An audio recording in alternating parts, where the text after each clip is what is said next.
Bismillahirrahmanirrahim. Alhamdulillahi Rabbil Alamin. Wassalatu wassalamu ala asyrafil anbiya'i wal mursalin. Nabiyina Muhammadin wa ala alihi wa sahbihi ajma'in. Assalamualaikum warahmatullahi wabarakatuh. So inshallah, page 29, Dalil Muslim fil Aqidati wal Ibadat. Nandun na tayo sa makna Syahadati Muhammadan Rasulullah, ang kahulugan ng pagsaksi na si Muhammad sallallahu alaihi wasallam ay sugo ni Allah. Ito ay pagtanggap na katiyakan si Muhammad sallallahu alaihi wasallam ay alipin at sugo ni Allah na kanyang isinugo sa lahat ng sangkatauhan. Si mensahe ni Propeta Muhammad sallallahu alaihi wasallam para sa lahat. وَمَا أَرْسَلْنَاكَ إِلَّا كَافَةً لِلنَّاسِ بَشِيرًا وَنَذِيرًا. Hindi ka namin ipinadala liban na lamang na para sa lahat ng tao ay bashir, tagapagbigay ng magandang balita, at nadir, tagapagbabala. At syempre, hindi lang para sa tao, para din sa engkanto. Okay? Kabilang yun sa kahulugan ng alamin. Doon sa Suratul Rahman, yung Rabbi ko doon na tinutukoy ang mga tao at ang mga engkanto. So pinadala rin si Propeta Muhammad sallallahu alaihi wasallam para sa mga engkanto, katulad ng kung paano siya ipinadala sa mga tao dahil ang mga engkanto ay mukallaf, may pananagutan na sumunod sa mensahe. Hindi katulad ng hayop, hindi katulad ng puno. Wala namang hayop na Muslim o mananampalataya. In a sense na sila ay mukallaf. Ngayon siguro may maririnig kayo nga yung nabanggit ko na ito nung nakaraan. Yung buwan daw Muslim, yung araw Muslim. So ito ay nangyayari doon sa tinatawag na ibada kauniya at ibada syar'iyya. Kauniya, yung mga bagay na ginagawa ng mga nilikha ni Allah na wala silang kontrol dito. At ito ay kagustuhan ni Allah. At ibada na maituturing dahil sila ay nasa ilalim ng kapangyarihan ni Allah. Sumisikat yung araw, lumulubog, yung mga planeta umiikot sa araw, lahat yun ay nangyayari.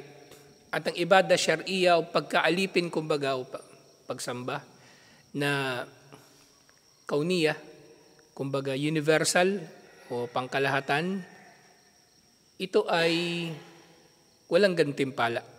Pero ang ibada syar'iyya, ito may gantimpala kapag ginawa at may parusa kapag hindi ginawa. So, yung mga tao ay mukallaf, pati mga jin. Pero yung mga hayop, puno, hindi. At hindi binanggit dito na si Propeta Muhammad sallallahu alaihi wasallam ay alipin at sugo ni Allah.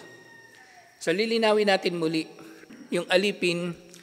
Ang salitang alipin sa konteksto nito sa Islam ay marangal. Kasi kahit ang mga propeta ay tinawag nilang kanilang mga sarili bilang alipin ni Allah. Halimbawa si Isa alayhis salam, ano yung kanyang unang himala? Nagsalita siya nung baby pa siya. Diba? At ano yung sinabi niya? Inni Abdullah. Yung una niyang sinabi, ako ay alipin ni Allah. At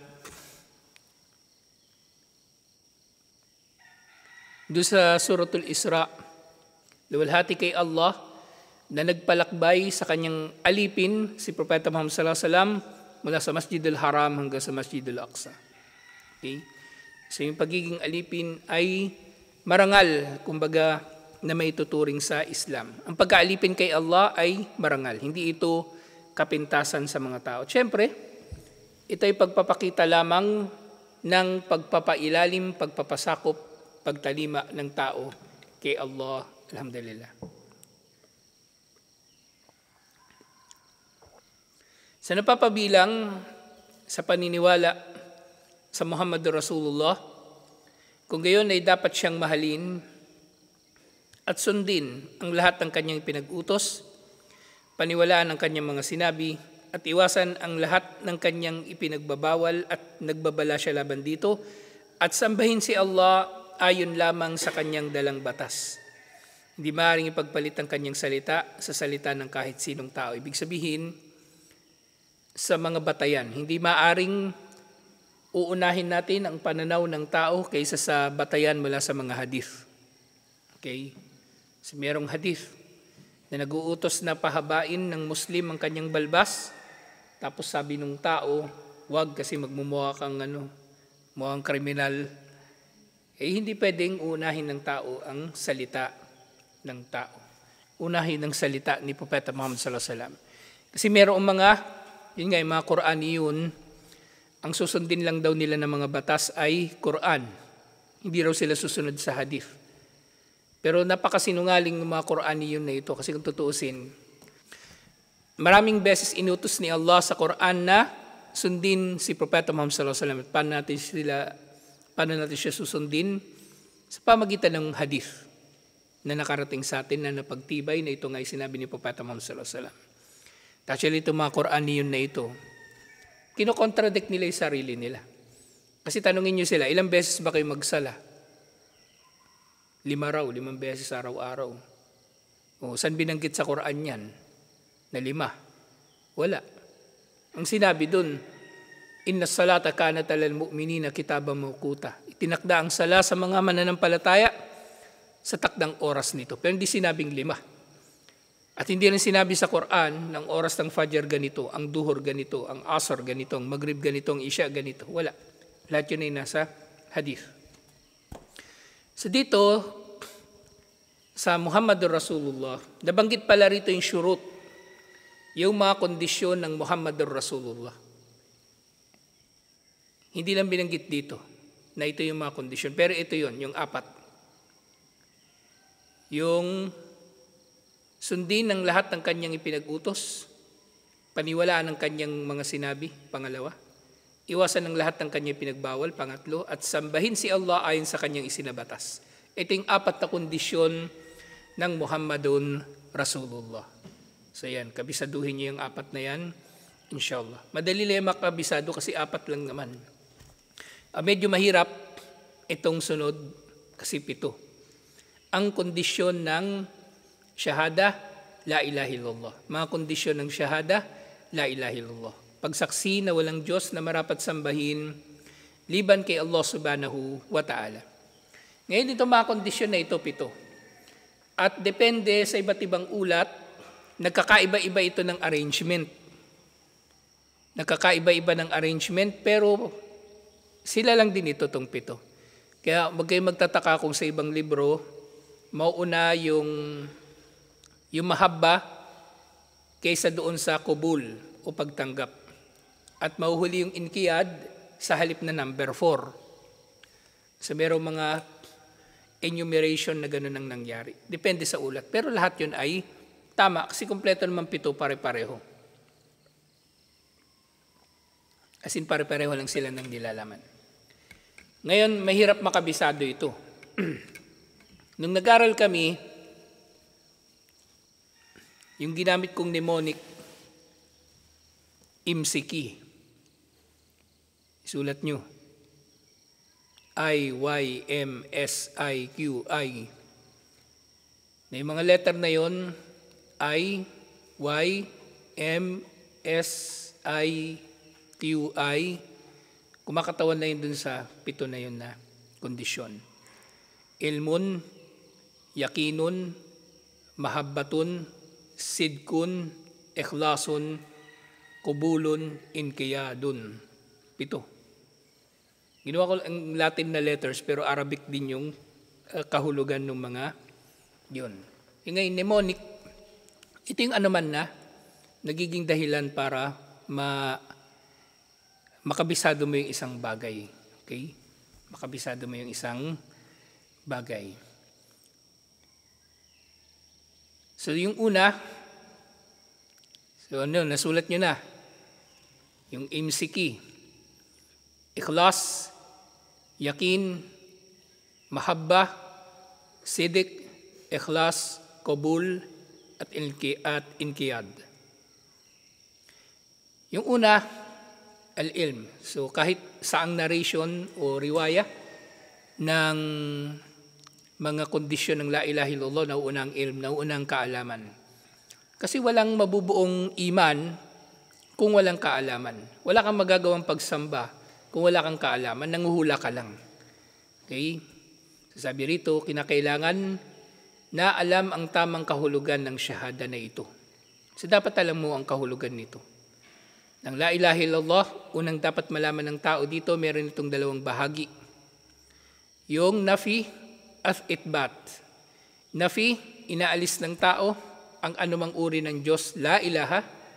At illallah isbat, pinagtitibay ng tao na si Allah lang ang nag-iisang Diyos. Totoong Diyos. At kung meron mang iimbentohin ng tao na iba pang Diyos liban kay Allah, siya lang ang Diyos na marapat na sasambahin. Siya lang nag-iisa at walang katambal. Kinakailangan na alam ang tamang kahulugan ng syahada na ito ay pagtanggi ng pagka-Diyos ng lahat maliban kay Allah. Ito na nga, pagtanggi ng pagka-Diyos ng lahat, ito na yung la ilaha, liban kay Allah, illallah. Kaya walang may karapatang sambahin maliban sa Kanya. Yun nga, la ma'buda bihaqqin illallah. Walang karapat dapat na sambahin, walang marapat na sambahin, walang deserving na sambahin liban na lamang kay Allah, liban na lamang sa Kanya. At hindi maaring ialay ang pagsamba sa kahit kanino maliban na lamang sa Kanya. Hindi maaring ialay ang anumang pagsamba, malaki man o maliit, o kahit isang bahagi ng pagsamba, itutuon mo sa iba liban kay Allah. Ito'y maaring magdulot na mawalan ng saysay ang pagsamba. Mawalan ng saysay ang pagsamba. Paano? Kung yung buong pagsamba, halimbawa, ang sala sinimulan ng riya, may riya. So sira agad yung sala. Okay? Kung yung sala ay nahaluan ng kaunting bahagi ng riya, so maaring mababawasan ng gantimpala nito. Kung pinaglalabanan mo, may matitira pa rin dito na gantimpala, inshallah. Pero kung ang pagsamba, ang sala mo, halimbawa, itinuon mo sa iba pa, liban talaga kay Allah, sa mga rebulto, sa mga Diyos-Diyosan, sa santo, wala talaga. Walang tatanggapin doon na kabutihan, wala kang gantimpala. At dapat paniwalaan na ang lahat na sinasamba ng mga musyrikun o mga nagtatambal kay Allah, lahat ng kanilang sinasamba liban kay Allah, ay walang katotohanan. Walang katotohanan, ibig sabihin, hindi talaga sila existing, non-existent sila. Sila ay kumbaga, nasa pag-iisip lang ng mga tao. Nasa imagination lang nila. Nasa imagination lang nila na si Mama Mary, halimbawa, nagpapagaling ng may sakit. O yung Nazareno, kapag sumama ka doon sa prosesyon, mabibiyaan ka sa buong taon. O kapag nagpahid ka ng tuwalya doon sa Nazareno, pag pinahid mo yun sa parte ng katawan mo na may sakit, ay gagaling ka. Pag wala kang pera, pahid mo yung wallet mo doon, magiging maswerte ka. Iba't ibang mga paniniwala ng mga tao sa mga rebulto na ini-imagine lang nila. Walang katotohanan. Siyempre, mga sinasamba na ito, walang kakayanang magbigay ng pinsala at magbigay ng pakinabang. La yadurru wa la yanfa. Sinabi ni Allah, hindi ito magbibigay ng pakinabang, hindi ito magdudulot sa iyo ng biyaya, paggaling ng sakit o pagdating sa iyo ng tulong, at hindi mag-aalis ng pinsala. Yung mga tao, di ba may magpapatotoo, madalas siya lalabas sa TV. Bakit daw siya deboto ng Nazareno? Kasi raw nung madidisgrasya na siya, nanalangin siya sa Nazareno at iniligtas siya ng Nazareno. So yung mga bagay na yun, hindi yun dalil o batayan na totoo na dapat nasambahin yung Nazareno o ano pa mang rebulto o Diyos-Diyosan. Nagkataon lang talaga na itinakda ni Allah na maliligtas sila sa sakuna na yun habang sila ay sumasamba sa rebulto o sa Diyos-Diyosan. Si Allah ang nagligtas sa kanila pero sa iba sila nagpapasalamat. Kaya nga napakatindi ng parusa sa shirk. Napakatindi ng parusa sa shirk. Ito'y kasalanan na pinakamasahol, pinakamasama. Walang kapatawaran. walang kapatawaran. Kasi nilalapastangan mo ang Panginoon na nagbigay sa ng buhay, nagtutustos sa iyong mga pangangailangan, at iba't iba pang mga biyaya. Kaya nga, kung halimbawa yung tao, kung ang tao ay makakaranas siya ng kawalang pasasalamat o kawalang utang na loob, sabihin na natin kawalang utang na loob, dun sa mga tao na meron siyang karapatan na siya ay igagalang ng mga ito o tatanawan siya ng utang na loob, magagalit siya. Bawi, anak mo, suwail, magagalit ka. Paano pa kaya si Allah? Nasa kanya nang galing ang lahat. Tapos sa Diyos-Diyosan ka, sasamba, magpapasalamat. Bawi, tatay nyo, pinapadalhan kayo ng panustos. Binilhan kayo ng cellphone, binilhan kayo ng damit, binilhan kayo ng kung ano-ano. Tapos magpapasalamat kayo sa kapitbahay. Di mabwisit sa inyo yung tatay nyo. Diba? Ganon din si Allah. Nagagalit si Allah sa ganitong kawalang hiyaan tungo sa Kanya. So ito mga ito ay walang pinsala na may dudulot at walang kakayanan na magbigay ng pakinabang. At syempre walang karapatan na sambahin. Kasi nga ang uluhiyah, ito ay resulta ng rububiyah. Kung si Allah pa lang nagtutustos sa atin, hindi sa Kanya tayo sasamba, sa Kanya tayo hihiling. Hindi sa rebulto, hindi sa kung sino-sino pa man. Kapag sinasabi ng isang tao, ang syahada, ngunit hindi niya batid ang kahulugan ng nafi, ang pagtanggi at ithbat, pagtanggap, ay hindi ito nakapagbibigay sa kanya ng kabutihan dahil wala sa kanyang paniniwala ang mga katuruan ng kanyang sinasabi. Kumbaga, sinasabi na lang niya. Kaya nga importante na nauunawaan ng tao ang mga bagay na ito. Actually, sa dulo ng panahon, maaaring mangyayari na makalimutan na ng tao ang Islam kasi buburahin ni Allah ang lahat ng bakas ng Islam o pananampalataya sa mundo. Mamatay lahat ng mananampalataya, mabubura ang Quran, mamamatay ang mga maalam, mauna silang mamatay actually. At matitira na lang dito yung masasama na maaring maalala nila yung salitang Allah o iba pang bagay na may kinalaman sa relihiyon. Pero wala na. Sinasabi na lang yun ng kanilang dila. Katulad minsan yung mga tao, nasasabi nila yung mga salitang Subhanallah, Allahu Akbar, mga bagay na, pero wala sa kanilang mga puso. Parang ano na lang, ginagamit nga nilang pangalan ni Allah para na lang sa sarili nilang kapakanan. Merong nandurugas, susumpa pa yung kay Allah, wallahi. Ginamit lang niya si Allah para makapandugas. Kaya pag nagagalit siya, gusto niya singilin yung karapatan niya. Sabi niya, Subhanallah. Pero pag karapatan ng iba, ayaw niyang ibigay. So may taong ganun, na hindi nila nauunawaan ang mga salita. Halimbawa nga, la ilaha illallah, pero wala yung pakinabang sa kanila.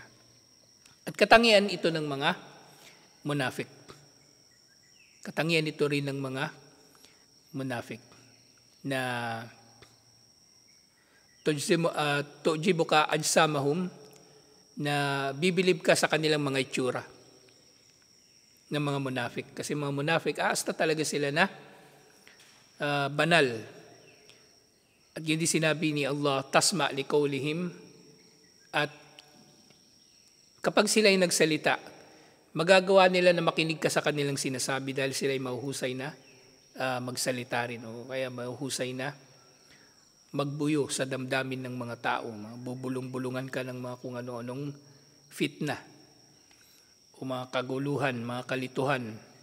Kaannahum khushubum musannada, na sila sa kanilang ginagawa nila, sa tigas ng kanilang mga mukha, sa tigas ng kanilang pagbumuka, sa husay nilang magpanggap, para silang mga kahoy na nakasandal, na hindi matitinag.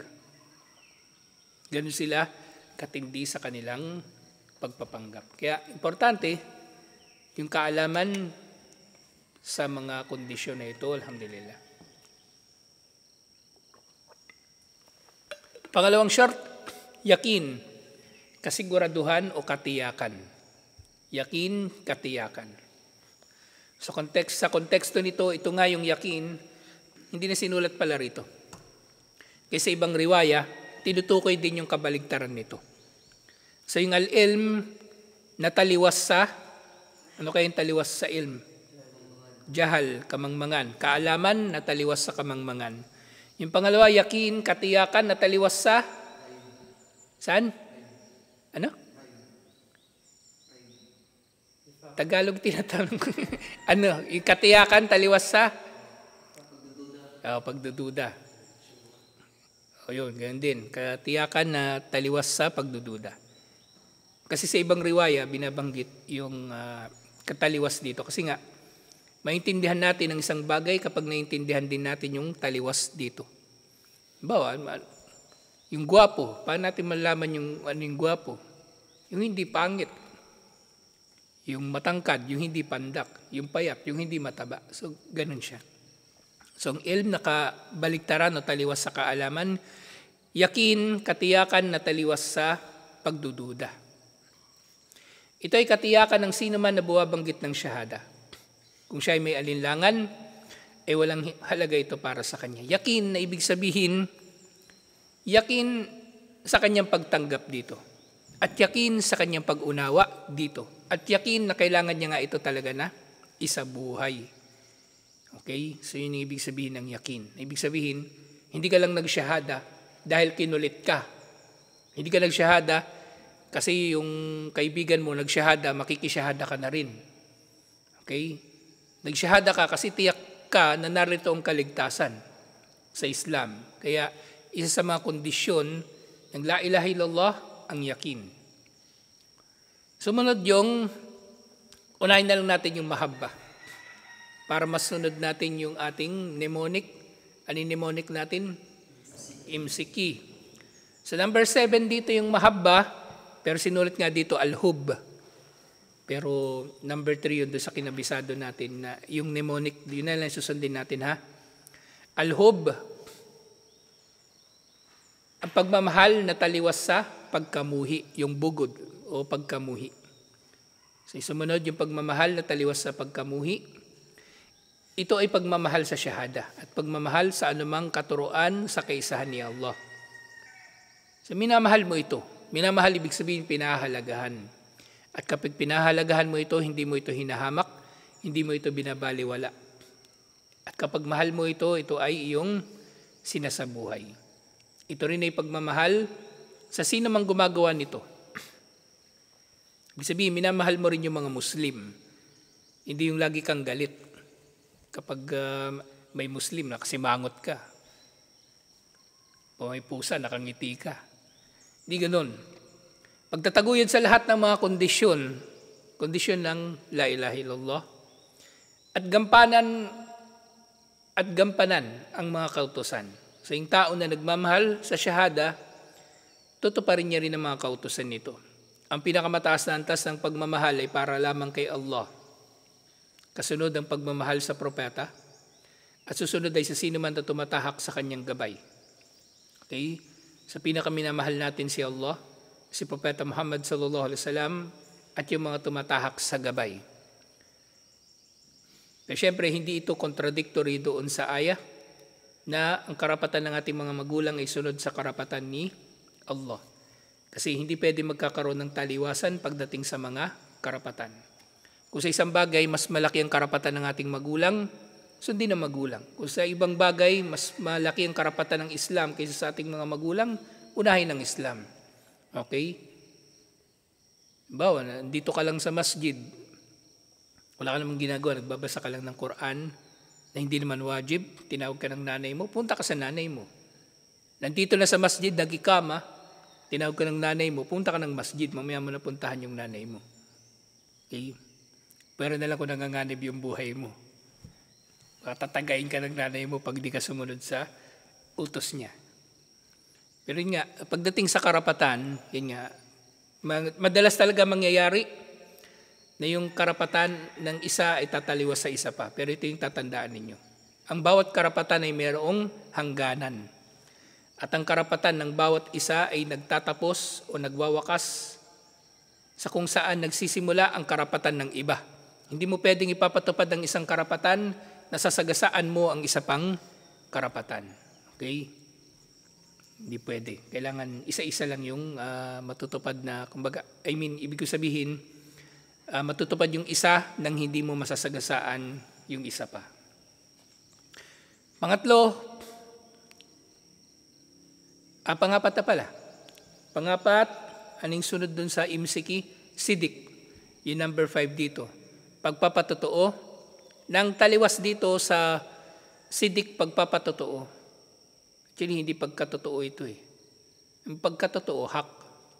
Yung sidik, ang mas tamang translation, pagpapatotoo. Ibig sabihin, pinapatotohanan mo. Na naniniwala ka na hindi ito kasinungalingan. Kasi ang taliwas ng sidik, kabaliktaran ng sidik ay kasinungalingan o pagpapasinungaling. Okay? O pwede rin pagkatotoo, sidik. So ang sidik nga, ito ay ang pagiging totoo sa paniniwala. Ang pagiging totoo mo sa paniniwala mo. Sapagkat kapag sinabi ng kanyang dila at hindi ito pinatototohanan ng kanyang puso, ay wala rin itong halaga sa kanya. At siya ay magiging monafik. Siya ay magiging ipokrito o nagpapanggap na Muslim. Nagpapakilala lang siyang Muslim dahil sa pakinabang niya na makukuha sa mga Muslim, pero wala naman siya talagang pananampalataya. O kaya, meron siyang konting pananampalataya, pero wala siyang malasakit talaga sa Islam at sa mga Muslim. Kapag wala siyang papakinabangan sa Islam at sa mga Muslim, galit siya. Ganun yung isa sa mga manifestation ng nifaq. At actually sa nifaq, ang riya, ang dulo nga nito ay nifaq. Ang dulo nito ay nifaq. Ito din sinabi, amalun li ajlin nasi nifaqun wa tarkul amali min ajlin nas riya. Ang paggawa ng mga gawaing pagsamba para sa mga tao, para purihin ka ng mga tao, ay nifaq. So sinabi ng mga scholar, hindi na ito basta-bastang riya kung palagi mong ginagawa. Ito ay nifaq na, pagpapanggap na Muslim. At ang pag-iwan mo sa gawaing mabuti, sa takot mo na purihin ka ng mga tao, ito ay riya pa rin na may tuturing. Kaya kung magbabasa kayo ng Quran, hindi ko alam saan nyo natutunan yan eh. Nagbabasa ng Quran na walang boses, yung sapat na naririnig nyo yung sarili nyo sa pagbabasa. Huwag nyong katakutan o isipin na pag may makarinig sa inyo ay nagpapakitang tao na kayo hindi. Kayong nakakaalam kung nagpapakitang tao ba kayo. Ngayon, purihin man kayo ng tao sa pagbasa nyo ng Quran, problema nila yun. Hindi nyo problema yun. Huwag kayo papaapekto. Basta gawin nyo ng pagbasa ng Quran, pagbasa ng mushaf, ay merong boses na sapat na naririnig nyo yung sarili nyo. Hindi nyo kailangan lakasan masyado yung boses nyo sa pagbasa ng Quran kasi minsan nabubulahaw din yung ibang nagbabasa ng Quran eh. Yung sabi ko, di ba si Ismail ganun, di parang ang lakas ng boses niya minsan. Nilakasan niya yung pagbasa niya. Katamtaman lang, inshallah. Katamtaman lang na pagbasa, inshallah. Hindi yung para kayo nakatulala. Pagpasok ko rito, yung kambal, seryoso. Minsan nakaganyan po. Parang baklaran to ha. Parang simbahan ng Quiapo. Basahin niyo ng may boses, inshallah. Tsaka may mga adab, danan nga natin minsan. May mga adab sa pagbasa ng Quran. Yung nakaharap sa kibla. Siyempre, tahara, kailangan yun. Hindi doon ka nakaharap sa bahay niyo.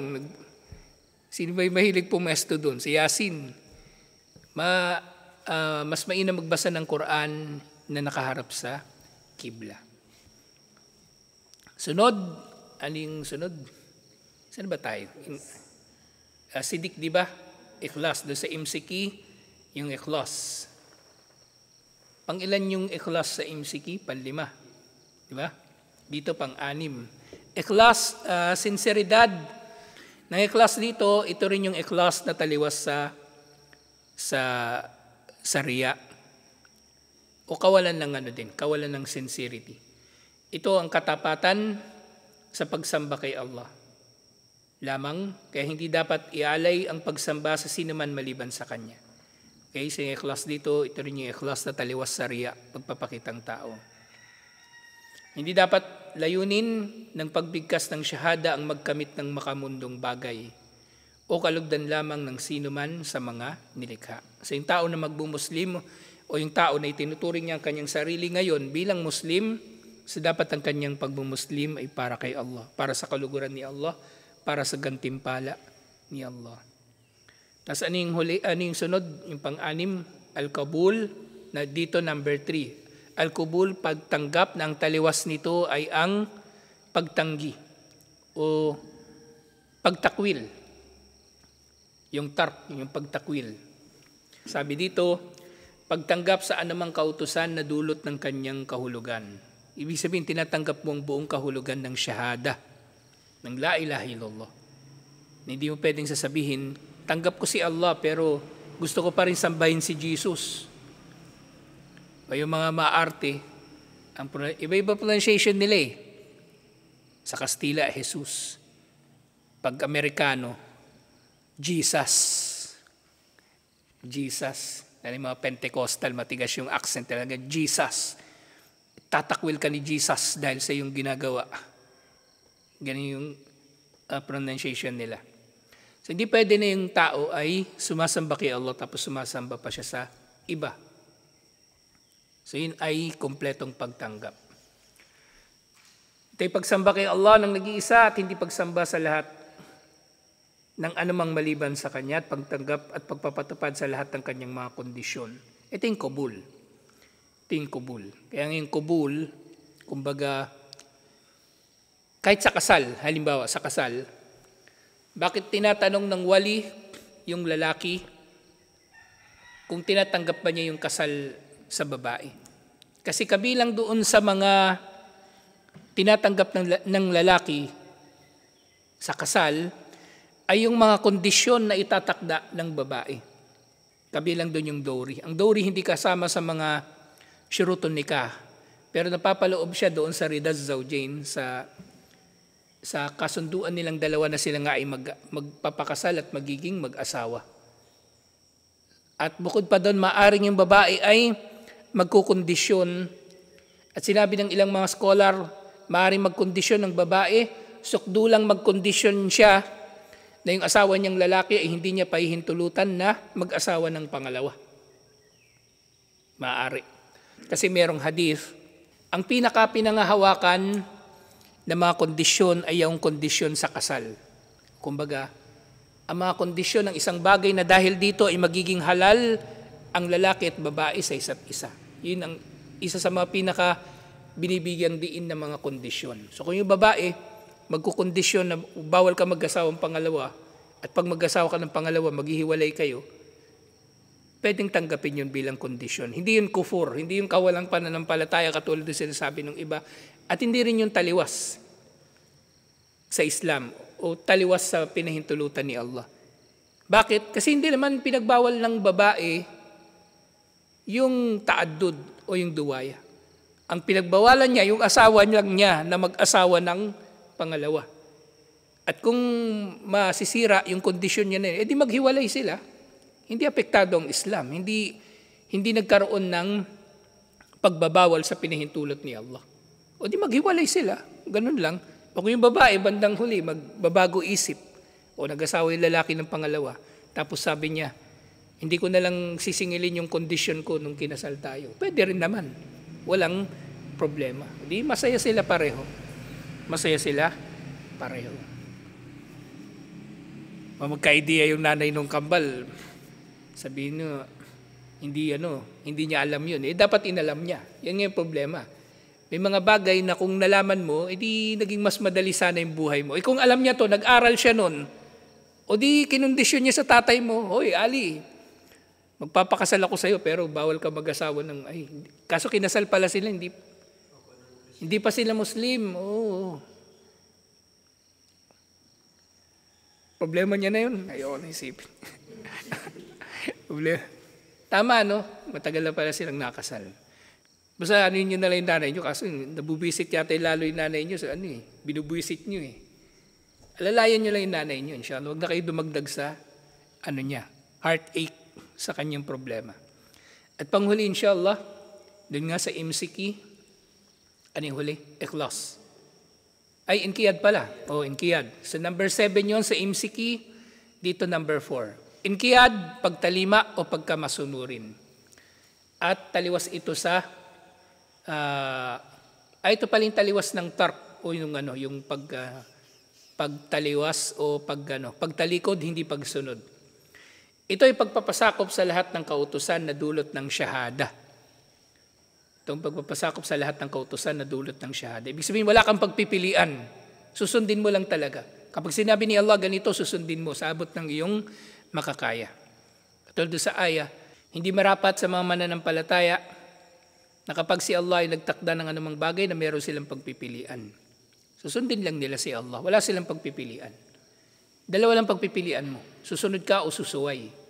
Pag susunod ka, may gantimpala. Pag susuway ka, syempre merong parusa. At dito sa konteksto ng inqiyad sa syahada, pagsamba kay Allah ng nag-iisa at huwag ialay ang kahit anong uri ng pagsamba liban sa Kanya. Okay? So 7 kondisyon ng syahada. Sa susunod, tatalakayin natin Nawaqidul Islam. At ito mahirap din kabisaduhin, pero meron ding paraan, inshallah, para makabisado yan. Basta yung dito, sa kondisyon ng La ilaha illallah, 7, imsiki, I-Y-M-S-I-Q-I, ilm, yakin, mahabba, sidik, ikhlas, kabul, at inqiyad. So inshallah, tandaan niyo yung mga salita na yun. Inshallah, hanggang dito na lang. Assalamualaikum warahmatullahi wabarakatuh.